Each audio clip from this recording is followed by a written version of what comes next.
الرجيم بسم الله الرحمن الرحيم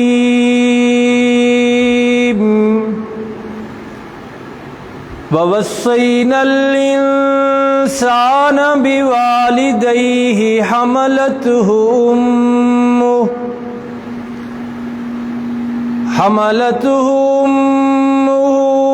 وهنا على وهن وفصاله في عامين أن اشكر لي ولوالديك إلي المصير صدق الله العظيم وبلغنا رسوله النبي الأمي الأمين العظيم الكريم ونحن على ذلك لمن الشاهدين والشاكرين والحمد لله رب العالمين اللهم صل على سيدنا ومولانا محمد وبارك وسلم وصل عليه۔ واجب الاحترام حاضرین و ناظرین کرام، ممبر و محراب سے علماء کی طرف سے ہمیشہ جو دعوت دی جاتی ہے وہ اس طرح کی ہوتی ہے کہ لوگوں نماز پڑھو، روزے رکھو، اللہ کے نام پر صدقات خیرات دو، اچھے اخلاق اختیار کرو۔ شکریہ۔ یعنی جب بھی بات کی جاتی ہے علماء کی طرف سے، ممبر و محراب کی طرف سے، مصلی کی طرف سے، تو دین کے کوئی نہ کوئی کام کرنے کی بات کی جاتی ہے۔ اللہ کے راستے پہ دو، حج کرو، زکوٰۃ ادا کرو۔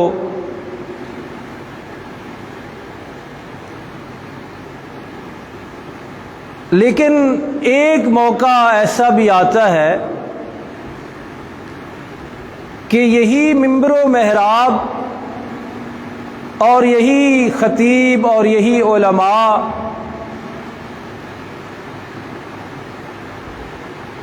بظاہر کچھ نیک اور اچھے کام ہوتے ہیں ان سے روکتے نظر آتے ہیں، اور یہ سارے علماء نہیں کرتے، ساری جماعتیں یہ کام نہیں کرتی۔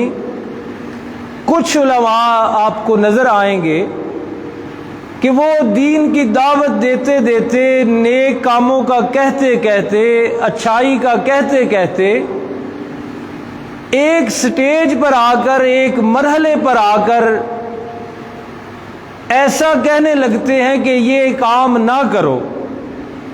بظاہر نیکی کا کام ہوتا ہے، بظاہر اچھائی ہوتی ہے،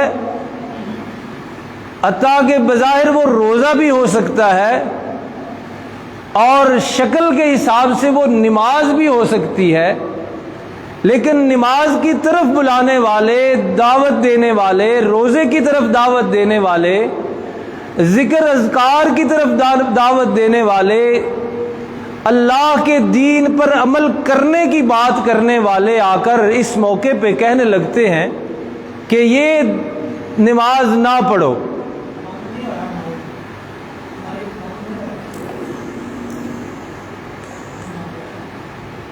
یہی بات حالانکہ وہ کہہ رہے ہوتے ہیں نماز پڑھو، لیکن ایک مرحلہ آتا ہے وہ کہتے ہیں نہ پڑھو۔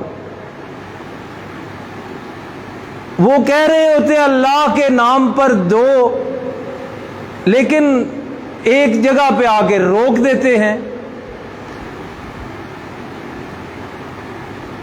تو یہ عجیب سا معاملہ لگتا ہے بعض لوگوں کو، اور انہیں یہ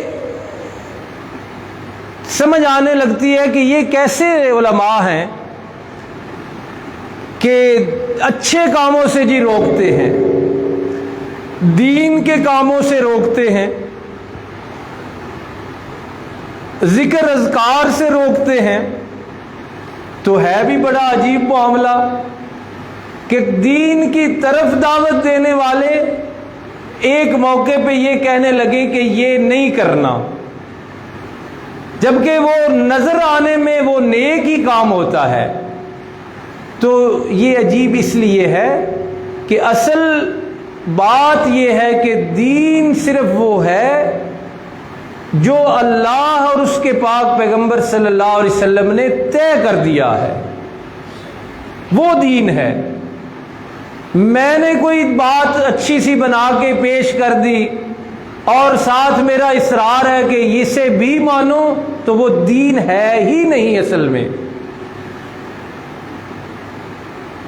قرآن مجید میں بھی اس کی ایک مثال جو میں نے آیت پڑھی ہے، اس کی مثال موجود ہے کہ اللہ رب العالمین ایک کام کہہ رہے ہیں کہ یہ کرو، لیکن وہی کام ایک موقع پہ آ کے اللہ فرماتے ہیں اب نہیں کرنا۔ تو اس کی مثال قرآن مجید میں بھی موجود ہے، اور وہ ہے والدین کا کہا ماننا، ماں باپ کا کہا ماننا، ان کا ادب، ان کا احترام کرنا۔ اب قرآن مجید کی کئی آیات میں یہ بات موجود ہے، لیکن ساری آیات سامنے رکھیں گے تو خود قرآن ہی ایک موقع پہ کہے گا کہ تم نے اس مرحلے پہ والدین کی بات نہیں ماننی۔ میں جو کچھ کہنا چاہتا ہوں امید ہے آپ کو سمجھ آئی ہوگی کہ ہے وہی کام، لیکن ایک موقع اور ایک مرحلہ آتا ہے کہ خود قرآن اس سے روک دیتا ہے۔ تو وہ کیا ہے؟ قرآن مجید کی ایک دو آیت پڑھے سنتے ہیں۔ فرمایا وَقَضَىٰ رَبُّكَ أَلَّا تَعْبُدُوا إِلَّا إِيَّاهُ، تیرے رب کا یہ فیصلہ ہے کہ اللہ کے سوا کسی کی عبادت نہیں کرنی۔ وَبِالْوَالِدَيْنِ إِحْسَانًا، اور اللہ نے ہی یہی فیصلہ کیا ہے کہ والدین کے ساتھ حسن سلوک کرنا ہے، ان کی تابع داری کرنی ہے، ان کی فرما برداری کرنی ہے۔ اب یہ قرآن کہہ رہا ہے، اور اس کو تابع داری کو، فرما برداری کو اس انداز تک اللہ لے گئے ہیں کہ اف تک منع ہے، اف تک، اف بھی نہیں کرنی والدین کے سامنے۔ اور دونوں کے جو رتبے احادیث میں آئے ہیں وہ بھی سامنے رکھیے کہ اللہ کے پیغمبر صلی اللہ علیہ وسلم نے فرمایا کہ جنت ماں کے قدموں کے نیچے ہے، اور رسول اللہ صلی اللہ علیہ وسلم نے فرمایا کہ رب کی رضا والد کی رضا میں ہے، اللہ کی ناراضگی والد کی ناراضگی میں ہے۔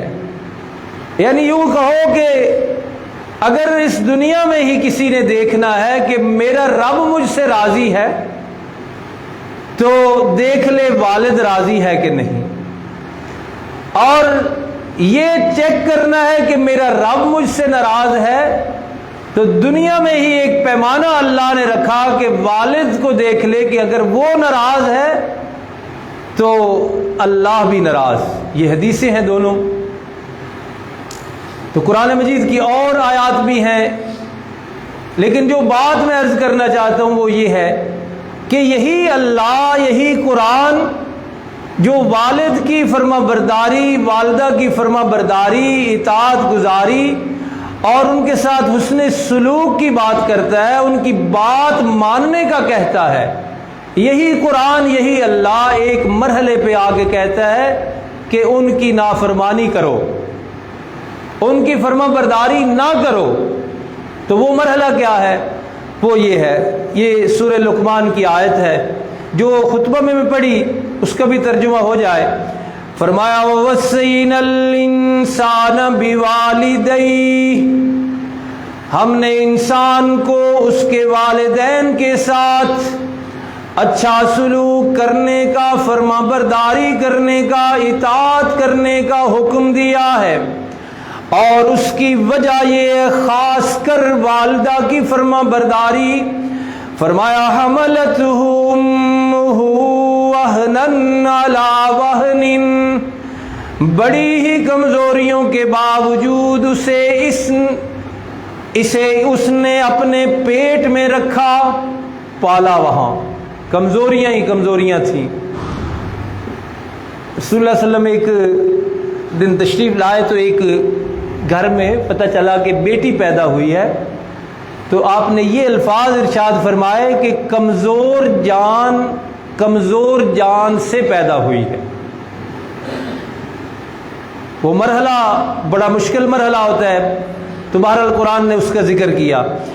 اور پھر آگے وَفِصَالُهُ فِي عَامَيْنِ، 2 سال تک اسے دودھ پلاتی رہی۔ اور قرآن تو پھر ایک جامع کتاب ہے نا، ورنہ 2 سالوں میں جو اس کی نیند برباد ہوتی ہے ماں کی، جو اس کا سکون برباد ہوتا ہے، اور جو محنتیں اس کو کرنی پڑتی ہیں نہلانے دھلانے کی اور صفائیاں کرنے کی، وہ تو ایک کہانی ہے پوری، تفصیل ہے پوری۔ لیکن قرآن نے بہرحال دودھ پلانے کا ذکر کر کے فرمایا ہم نے وصیت یہ کی ہے کہ انشکر لی ولی والدیک، میرا بھی شکر ادا کر۔ انسان کو ہم نے کہا، اور انسان کو ہم نے یہ کہا کہ ولی والدیک، اپنے دونوں ماں باپ کا شکر گزار بھی بن، ان کا فرما بردار بھی بن۔ تو یہ دیکھیے ابھی تک منظر یہ ہے کہ قرآن فرما برداری کی بات کر رہا ہے، اطاعت کی بات کر رہا ہے، ان کا حکم ماننے کی بات کرتا ہے۔ لیکن یہی قرآن کیا کہتا ہے؟ قرآن کے الفاظ وَإِن جَاهَدَاكَ عَلَىٰ أَن تُشْرِكَ بِي مَا لَيْسَ لَكَ بِهِ عِلْمٌ، ایک موقع پہ اللہ والدین کی نافرمانی کرنے کا حکم دیتے ہیں، اطاعت نہ کرنے کا حکم دیتے ہیں، اور وہ موقع اور مرحلہ یہ ہے کہ یہی والدین اگر تجھے اس بات پہ مجبور کرے کہ تو کسی کو میرا شریک بنا، تو کسی کو میرے ساتھ خدائی کی سیٹ پہ بٹھا، تو کسی کو میرے ساتھ میرے علاوہ حاجت روا مشکل کشا بنا، یہ اگر مرحلہ آ جائے زندگی میں، والدین کہیں کہ تم یہ کام کرو کہ اللہ کا شریک بناؤ، تو قرآن کے الفاظ سنیے، فرمایا فلا تطعهما، اس مرحلے پر ان کی یہ بات نہیں ماننی۔ تو اب یہ دونوں پہلو قرآن کہہ رہا ہے، فرما برداری کی بات بھی، اور ایک مرحلے پر اور ایک موقع پر آ کر نافرمانی کی بات بھی۔ تو میں عرض یہ کرنا چاہتا ہوں آج کہ علماء خطباء ممبر و محراب اسی انداز سے دین کی طرف آنے کی دعوت دیتے رہتے ہیں، لیکن ان میں سے کچھ اللہ کے بندے اللہ کی توفیق سے کبھی کبھی یہ کہنے لگ جاتے ہیں کہ یہ دینی نظر آنے والا کام، بظاہر اچھا نظر آنے والا کام نہ کرو، تو اس کی وجہ یہ ہے کہ وہ اصل میں دین ہوتا ہی نہیں. وہ نظر تو آ رہا ہوتا ہے دین، وہ نظر آئے گی جیسے نماز ہی پڑھی جا رہی ہے، وہ نظر تو ایسے ہی آئے گا جیسے کوئی اللہ کے راستے میں اللہ کے نام پر دے رہا ہے، لیکن علماء جو روک رہے ہیں کہ یہ نہیں کرنا، اس کی وجہ یہ ہے کہ وہ نظر آنے میں دین ہے، حقیقت میں اور اصل میں وہ دین نہیں ہوتا. تو اسی میں سے ہے شعبان المعظم کے مہینے میں کی جانے والی بدعات. نظر آنے میں وہ دین ہی ہے، نظر آنے میں وہ اچھے کام ہیں، دیکھنے میں وہ ذکر اذکار ہی ہوگا، لیکن ہم اپنے اساتذہ سے علماء سے سیکھ کر آپ سے یہ عرض کرتے ہیں کہ وہ کام نہیں کرنے، اس لیے کہ وہ دین ہے ہی نہیں، وہ دین کا حصہ ہی نہیں، ان کے کرنے کا حکم اللہ نے دیا ہی نہیں اور ان کو کر کے دکھایا ہی نہیں میرے نبی صلی اللہ علیہ وسلم نے. لہذا وہ نظر آنے میں اگرچہ دین ہو لیکن در حقیقت اور در اصل وہ دین نہیں ہے. تو بدعات شعبان یعنی اس مہینے میں جو ایسے کام کیے جاتے ہیں ان میں سے سب سے اہم کام شب برات منانا ہے. تو جو کچھ ہو رہا ہے وہ تو آپ کے سامنے ہے، لیکن جو حقیقت ہے وہ آپ سنیے کہ شب برات کا اسلام سے، اللہ کے حکم سے، رسول اللہ صلی اللہ علیہ وسلم کے دین سے، لائے ہوئے اسلام سے کوئی تعلق نہیں ہے. یہ منانا، یہ آتش بازی کرنا اور اس دن خاص کھانے پکانا، اس کو اہتمام کرنا، اس کا کوئی تعلق دین سے نہیں ہے. نہ اللہ نے حکم دیا، نہ رسول اللہ صلی اللہ علیہ وسلم نے کر کے دکھایا، اور نہ کہیں اس کا ذکر ہے حدیث اور قرآن میں. چونکہ ایک آیت مبارکہ ہے، اس سے بعض لوگوں کو یہ شبہ ہوا ہے کہ شاید اس سے مراد شب برات ہے، لیکن وہ غلط شبہ ہے، غلطی لگی ہے، غلط فہمی ہوئی ہے. اس سے مراد رمضان المبارک کی جو شب قدر ہوتی ہے وہ شب قدر مراد ہے، اس لیے کہ اس میں شروع میں ہے کہ ہم اس رات میں قرآن اتارتے ہیں. ہم نے قرآن اتارا، انا انزلناہ فی لیلۃ مبارکۃ. اب اس لیلۃ مبارکۃ یعنی برکت والی رات کو کھینچ کر شب قدر کی طرف لے جانا یہ علمی خیانت ہے. آپ کو معلوم ہے کہ جس مہینے میں قرآن اترا اس کا نام کیا ہے؟ رمضان المبارک. تو شب قدر، شب برات تو ہوتی ہی شعبان میں ہے، تو قرآن دو باتیں کیسے کر سکتا ہے کہ ادھر فرمائے شہر رمضان الذی انزل فیہ القرآن، کہ قرآن نازل ہوا رمضان کے مہینے میں، اور شب برات اگر مانی جائے تو وہ تو ہے شعبان کے مہینے میں. ادھر کہتا ہے انا انزلناہ فی لیلۃ مبارکۃ، کہ ہم نے برکت والی رات میں یہ قرآن اتارا، اور پھر فرماتا ہے کہ قرآن رمضان میں اترا، تو پھر وہی رات مراد ہو سکتی ہے جو رمضان کے اندر آئے. تو اس لیے یہ غلطی لگی ہے، اور میں اس لیے کہہ رہا ہوں کہ بعض جگہ پہ علماء باقاعدہ وہ آیت پڑھ کے شب قدر، شب برات کی باتیں کر رہے ہوتے ہیں اور فضیلتیں بیان کر رہے ہوتے ہیں. قرآن جو ہے نا وہ یہ دو باتیں نہیں کر سکتا. شب قدر رمضان میں ہے، قرآن رمضان میں اترا اور شب قدر میں اترا، اس لیے انا انزلناہ فی لیلۃ مبارکۃ سے لیلہ مبارکہ سے مراد وہی رات ہے جو رمضان میں آ رہی ہے. اس کے فضائل ہیں، اور جس کے فضائل ہوتے ہیں اس کا تو انکار ہم کر بھی نہیں سکتے. ہم یہ عرض کر رہے ہیں کہ جن کا کوئی ثبوت نہیں، جن کا کوئی ذکر نہیں، ان کو کرنا دین سے بغاوت ہے، الٹا دین نہیں ہے. وہ تو رسول اللہ صلی اللہ علیہ وسلم کے قدم مبارک سے آگے قدم رکھنے والی بات ہے. اور حضرت امام مالک رحمۃ اللہ علیہ کے الفاظ میں آپ سے عرض کروں تو وہ فرمایا کرتے تھے کہ جو بھی بندہ یہ کام کرتا ہے ایسا جس کا دین میں کوئی ثبوت نہیں، وہ در حقیقت رسول اللہ پر خیانت کا الزام لگاتا ہے، کیسے؟ وہ کہنا یہ چاہتا ہے کہ یہ دین کا کام تھا، نہ اللہ نے بتایا نہ اللہ کے رسول نے بتایا، مجھے پتہ چلا ہے۔ تو وہ خیانت پر خیانت کا الزام لگانا چاہتا ہے، اور میں تو اکثر کہتا ہوں کہ یہ بغاوت ہے دین سے۔ رسول اللہ صلی اللہ علیہ وسلم نے جو دین دیا بس وہی دین ہے۔ اور اسی میں سے چونکہ وقت بھی تھوڑا کم ہوتا ہے، لیکن 2 حدیثیں آج کل چل رہی ہیں، مشہور بھی ہوتی ہیں،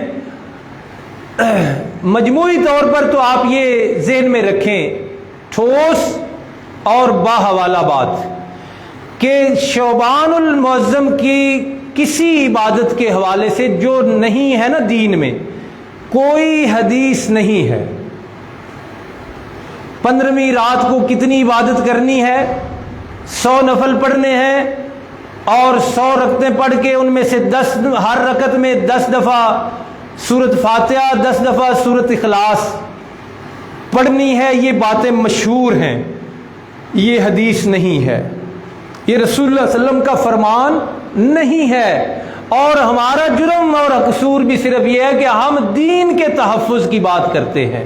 کہنے والے تو کہتے ہیں کہ یہ جی ایسے ہیں تو ویسے ہیں، لیکن کوئی ہماری بات تو سن کے دیکھے ہم کیا کہنا چاہتے ہیں۔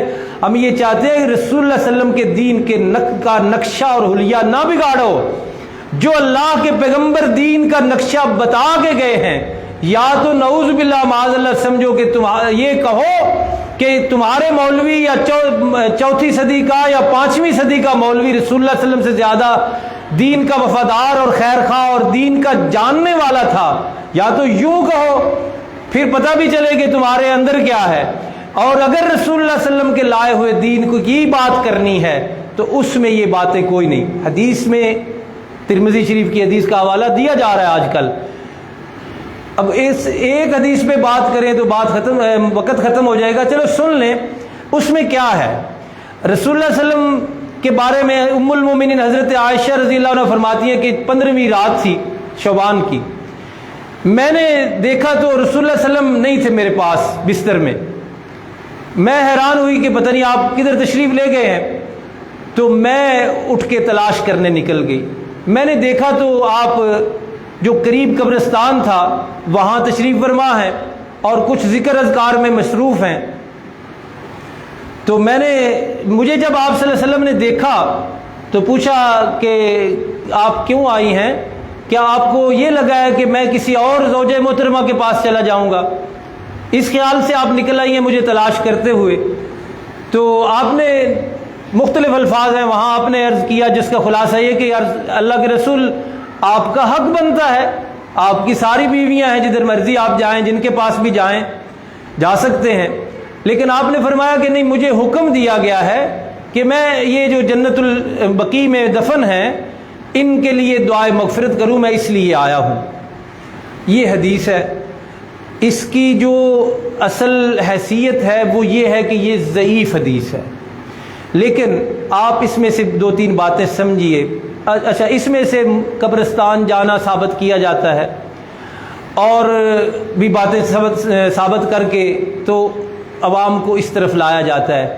آپ نے حدیث سنی ہے، اگر یہ اسی طرح معاملہ ہوتا، صرف حدیث پہ غور کریں، اگر اسی طرح معاملہ ہوتا کہ 15ویں رات کو قبرستان جانا ہے، اور یہ چراغاں اور یہ وہ تو سارے ہی بالکل ناجائز ہے نا، لیکن اگر یہ اسی طرح ہوتا کہ یہ دین کا حصہ ہوتا تو آپ یہ سوچئے کہ رسول اللہ صلی اللہ علیہ وسلم اکیلے تشریف لے جاتے، یعنی ام المومنین کو یہ تو معلوم ہے کہ آج 15ویں رات ہے، لیکن آپ تو آرام فرما رہی ہیں تو آپ بھی تشریف لے جاتی۔ پھر آپ صرف نہ تشریف لے جاتی، اگر یہ معمول ہوتا، دین کا حصہ ہوتا، ہمیشہ کرنا ہوتا، اور اس میں ثواب والی باتیں ہوتی، چراغ جلانے وہ تو بعد کی باتیں ہیں نا، صرف جانا یہ بھی اگر دین کا حصہ ہوتا تو خود سوچئے اسی حدیث کے اندر رہ کر کہ رسول اللہ صلی اللہ علیہ وسلم اکیلے تشریف لے جاتے۔ وہاں تو پھر جس طرح نماز میں رش ہوتا ہے، جس طرح رسول اللہ صلی اللہ علیہ وسلم جہاد پہ جاتے تھے، سارے صحابہ ساتھ ہوتے، یہ بھی دین کا حکم ہوتا، دین کا حصہ ہوتا تو آپ بھی تشریف لے جاتے۔ تو اس لیے وہ ایک واقعہ ہے وہ اللہ کے رسول صلی اللہ علیہ وسلم کو اللہ نے حکم دیا کہ اس وقت یہ کرنا ہے. پھر اسی حدیث کو سامنے رکھ کر یہ سوچئے کہ اس سال کے بعد بھی تو کئی سال آئے رسول اللہ علیہ وسلم کی حیات مبارکہ میں، آپ نے کوئی اعلان کیا ہو، کوئی اہتمام کیا ہو، کوئی پروگرام بنایا ہو، کہیں سے کوئی ثبوت نہیں ہے.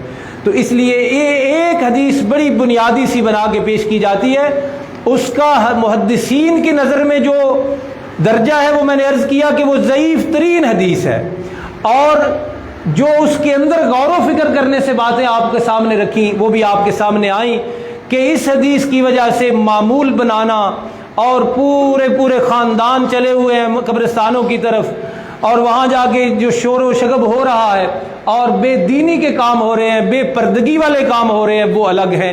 تو اس حدیث کا یہی درجہ ہے، اس کی بنیاد پر پورے دین میں ایک نئی چیز بنا کے شامل کر لینا یہ اہل علم کا انداز نہیں ہے اور نہ ہی یہ دین ہے. اسی طرح ایک حدیث حضرت علی المرتضیٰ رضی اللہ عنہ سے منقول ہے، وہ بھی علماء عوام میں گھومتی پھرتی رہتی ہے کہ 100 رکعت پڑھنی ہے اور ہر رکعت میں 10 دفعہ سورۃ الفاتحہ 10 دفعہ سورۃ اخلاص پڑھنی ہے، اور اس کا انعام کیا ہے؟ انعام یہ ہے کہ جو وہ بندہ پڑھنے والا جو مانگے گا اس کو ملے گا. تو یہ حدیث ضعیف سے بھی ایک آگے درجہ ہوتا ہے موضوع کا، اور موضوع کا مطلب ہے کہ وہ ارشاد پیغمبر ہی نہیں ہے، وہ رسول اللہ صلی اللہ علیہ وسلم کے لب لعلی سے نکلی ہوئی بات ہی نہیں ہے. وہ یہ علماء نے کہا، اور یہ آج کی باتیں نہیں ہیں. میں نے شروع میں چونکہ عرض کیا کہ یہ کہنے والے کم ہیں نا کہ بھئی یہ نہ کرو، کرنے والے بہت زیادہ ہیں، چونکہ انہوں نے نہ دیکھنا ہے. اور اس میں ایک اور فرق بھی ہے، انہی لوگوں کو آپ فرض نماز کی بات کریں وہ نہیں کریں گے، انہی لوگوں کو آپ حلوے بنانے یہ وہ ساری باتیں ہیں اندر، انہی لوگوں کو کہو کہ تم پر زکوٰۃ فرض ہے، کبھی حساب لگا کے دیکھا ہے، اس طرف نہیں آئیں گے. انہی لوگوں کو کہو کہ اور بھی فرائض گھروں میں موجود ہیں جو طے کرنے ہیں، جو ادا کرنے ہیں، ان کی طرف بھی کوئی غور کیا ہے کبھی؟ جو عمریں بیت رہی ہیں بچیوں کی اور بچوں کی، تو وہاں نہیں آئیں گے. انہی لوگوں کو کہو کہ تمام انبیاء علیہ السلام کی سنت ہے داڑھی، تو دوسری طرف منہ کر لیں گے. لیکن جس کا کوئی ثبوت نہیں، جس کا کوئی حوالہ نہیں، جو ارشاد پیغمبر ہی نہیں ہے، جو دین کا حصہ ہی نہیں، اس پر اتنا زور ہے. اور یہ چراغاں، اس کا کہاں ثبوت ہے؟ رسول اللہ صلی اللہ علیہ وسلم نے تو اذان کا جب فیصلہ ہونا لگا نا، تو ایک تجویز یہ آئی تھی کہ کسی پہاڑی پر، کسی بلند مقام پر تھوڑی سی روشنی کر دی جائے جس سے پتہ چلے. ابھی اذان کا حکم نہیں آیا تھا، تو مشورہ ہوا ابھی کیسے پتہ چلے نماز کا وقت ہو گیا. تو ایک تجویز یہ آئی کہ روشنی کر دی جائے، لوگوں کو پتہ چل جائے گا. کہ آپ نے فرمایا نہیں، یہ مجوسیوں کا طریقہ ہے، یہ اسلام میں نہیں ہے. تو یہ آتش پرستی یہ دین میں ہمارے میں آئی ہے ہمارے ہمسایوں کی وجہ سے. بر صغیر میں چونکہ ہندوؤں کے ساتھ ہم رہے، کہیں بھی کوئی نہیں ہے یہ. اور اسی طرح یہ 3 باتیں جو خاص کر یہ آتش بازی کی جاتی ہے، یہ شعلے پٹاخے، اس میں 3 باتیں تو یہ ذہن میں رکھے کہ یہ بالکل ہندوؤں کی مشابہت ہے. اور من تشبہ بقوم فإنہ منہم، آپ سمجھے نہ سمجھے، میں کہوں نہ کہوں، دین اسلام کے پیغمبر نے یہ فرمایا ہے کہ سن لو، جس نے کسی قوم کے ساتھ اپنا آپ شمار کرنے کی کوشش کی نا، اس لائن میں کھڑے ہونے کی کوشش کی، تو اللہ بھی کہیں گے فإنہ منہم، ادھر ہی جا تم، تیری ادھر بھی گنجائش نہیں. یہ اللہ کے رسول صلی اللہ علیہ وسلم نے تو ایک تو ان کے ساتھ مشابہت ہے یہ آتش بازی میں، اور دوسرا قرآن مجید میں اللہ نے فرمایا ہے کہ ان المبذرین کانوا اخوان الشیاطین، کہ فضول خرچی کرنے والے شیطان کے بھائی ہیں. یہ ضروری تو کوئی نہیں نا، یہ کام فضول خرچی ہے. تو یہ دوسرا درجہ جو ہے اس پر لگتا ہے کہ یہ شیطانوں کے بھائی ہیں جو اس کام پہ پیسہ خرچ کرتے ہیں. اور آج کل کی مہنگائی میں یہ چیزیں کوئی آسانی سے یا سستی نہیں ملتی، ہزاروں کا خرچہ ہوتا ہے. اور اسی طرح تیسری بات، نقصان کا اندیشہ. نقصان کا اندیشہ جو ہے وہ جسمانی لحاظ سے ہوتا ہے. جب چھوٹے ہم پڑھتے تھے تو بچہ ایک ہمارا کلاس فیلو، اسی طرح ایک بچے نے پٹاخہ چھڑایا، وہ لگا کے نا ایسے اس کو رگڑ کے ایسے چھوڑا اس کو. تو بچے ہیں، اس نے سمجھا شاید آگ نہیں لگی، یہ میری اپنی کلاس جب میں پڑھتا تھا اس کی بات ہے، تو اس نے جا کے اس کو پکڑ لیا اور یہی کہا کہ اس کو آگ نہیں لگی، اس کو دوبارہ رگڑنا ہے اور آگ لگنی، لیکن اس آگ تو اس کے اندر آہستہ آہستہ چل رہی تھی۔ جیسے ہی اس نے پکڑا، یقین مانے یہ تینوں انگلیاں اس کی اڑ گئی۔ وہ پھر ساری زندگی وہ پھر ان 2 انگلیوں سے ہی وہ ہاتھ لیے پھرتا ہے۔ تو یہ 3 باتیں اپنے بچوں کو بھی ہمیں سمجھانی چاہیے۔ تو بہرحال یہ شعبان المعظم کی جو اس میں روزہ رکھا جاتا ہے 15 شعبان کو، وہ بھی حدیث ضعیف ہے۔ جو چیز اس میں صحیح ہے وہ یہ ہے، صحیح رسول اللہ صلی اللہ علیہ وسلم رمضان المبارک کے علاوہ جس مہینے میں سب سے زیادہ روزہ رکھتے تھے وہ شعبان ہے، یہ صحیح حدیث ہے اور اس پر عمل کرنا چاہیے۔ اور اس کا طریقہ یہ ہے کہ 13، 14، 15 یہ 3 روزے رکھے جائیں۔ اس میں 2 حدیثوں پر عمل ہو جائے گا، ایک تو یہی کہ آپ کثرت سے شعبان میں روزہ رکھتے تھے، اور ایک جو ایام 20 کا روزہ ہے وہ بھی مسنون ہے، یعنی چاند جن 3 تاریخوں میں مکمل نظر آتا ہے، روشنی نظر آتی ہے، ان دنوں میں رسول اللہ صلی اللہ علیہ وسلم کا باقی 11 مہینوں میں بھی معمول تھا، یعنی ہر مہینے میں 3 دن آپ بڑی رغبت کے ساتھ بڑے شوق کے ساتھ روزہ رکھا کرتے تھے۔ تو اس طرح اگر 3 روزے رکھے جائیں تو صحیح حدیثوں پر عمل ہوگا۔ اس کے علاوہ باقی یہ جو کچھ قبرستانوں میں ہو رہا ہے، جو کچھ آتش بازی کے حوالے سے ہو رہا ہے، اس کا دین سے کوئی تعلق نہیں، اور یہ کرنے والے یہ سمجھ لیں کم از کم اس منبر سے، اس محراب سے یہ آواز کہ یہ دین نہیں ہے اور دین سے بغاوت ہے، معمولی بھی کام نہیں ہے، چلو جی خیر ہے وہ جی کردن پہ تسی، نہیں، دین سے بغاوت کا نام ہے یہ اللہ کے رسول صلی اللہ علیہ وسلم پر پیغام رسالت پہنچانے میں خیانت کا الزام لگانے کے مترادف ہے کہ یہ تھا دین، اللہ کے نبی نے بتایا ہی نہیں ہمیں، تو یہ خیانت کا الزام لگ رہا ہے، معمولی کام نہیں ہے۔ یہ بدعات شعبان جتنی ہیں ان سے اپنے آپ کو بچایا جائے۔ بدعت کے حوالے سے رسول اللہ صلی اللہ علیہ وسلم نے یہ فرمایا ہوا ہے، 2 حدیثیں سن لیں آخر میں۔ ایک تو آپ نے فرمایا کہ بدعتی آدمی کا، یعنی وہ بندہ جو ایسا دینی کام کرتا ہے جس پر میری اور میرے اللہ کی مہر نہیں ہے، نہ میں نے بتایا نہ میرے اللہ نے بتایا، جو بھی ایسا کام دین سمجھ کے کرے گا، رسول اکرم صلی اللہ علیہ وسلم نے فرمایا نہ اس کا فرض قبول، نہ اس کا نفل قبول، نہ اس کا حج عمرہ قبول۔ یہ آج کے مفتی کا فتویٰ نہیں ہے، یہ مفتی اعظم اسلام کا فتویٰ ہے، رسول اللہ صلی اللہ علیہ وسلم کا فتویٰ ہے کہ نہ اس کا روزہ قبول، نہ حج قبول، نہ فرض، نہ نفل۔ کس کا؟ جس نے ایسا کام کیا دین سمجھ کر جو نہ میں نے کہا نہ میرے اللہ نے کہا۔ اور اسی طرح سب سے جو آنکھیں کھول دینے والی حدیث ہے اس حوالے سے، وہ حدیث ہے جو قیامت والے دن ایک واقعہ پیش آنا ہے۔ رسول اللہ صلی اللہ علیہ وسلم نے فرمایا کہ کچھ لوگ جن کے اعضائے وضو چمک رہے ہوں گے، مطلب کہ وہ مسلمانوں کے اندر سے ہی ہوں گے نا، اعضائے وضو، یہ بازو، یہ چہرہ چمک رہا ہوگا، میں سمجھوں گا کہ میرے ساتھی ہیں، میرے امتی ہیں، تو میں ان کو دیکھ کر کہوں گا کہ اصحابی اصحابی، یا اسیحابی اسیحابی، دونوں لفظ آتے ہیں حدیث میں۔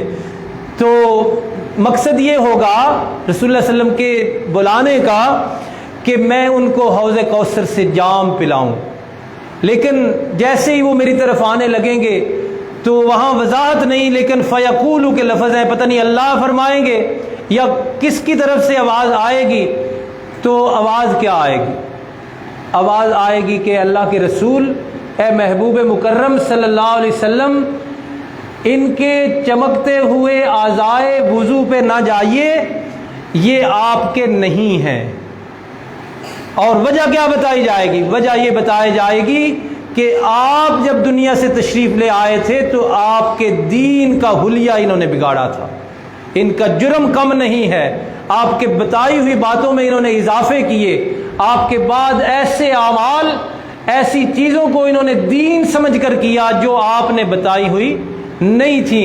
اور پھر جو لفظ آپ فرمائیں گے وہ ہے آنکھیں کھولنے والا، کہ بالکل حوض کوثر، لبے نہر پہ، لبے حوض پہ پہنچے ہوئے رسول اللہ دعوت دے رہے ہیں، اور قریب ہے کہ وہ جام پی لیں، لیکن اس وضاحت کے بعد اللہ کے پیغمبر فرمائیں گے صلی اللہ علیہ وسلم کے سحقن فسحقن، انہیں لے جاؤ، انہیں دفع کر دو، انہیں میری نظروں سے ہٹا دو۔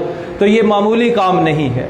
بدعت ایسا کام جو اللہ کے رسول کے دین کا حصہ نہیں ہے، وہ جتنا بھی خوشنما ہو، جتنا بھی خوشگوار ہو، جتنے لوگ بھی اس کو کرنے والے ہوں، پورا سکھے کی اس کو کیوں نہ کرے، پورا پاکستان کیوں نہ کرے، وہ اللہ کے رسول صلی اللہ علیہ وسلم کے دین سے بغاوت ہے۔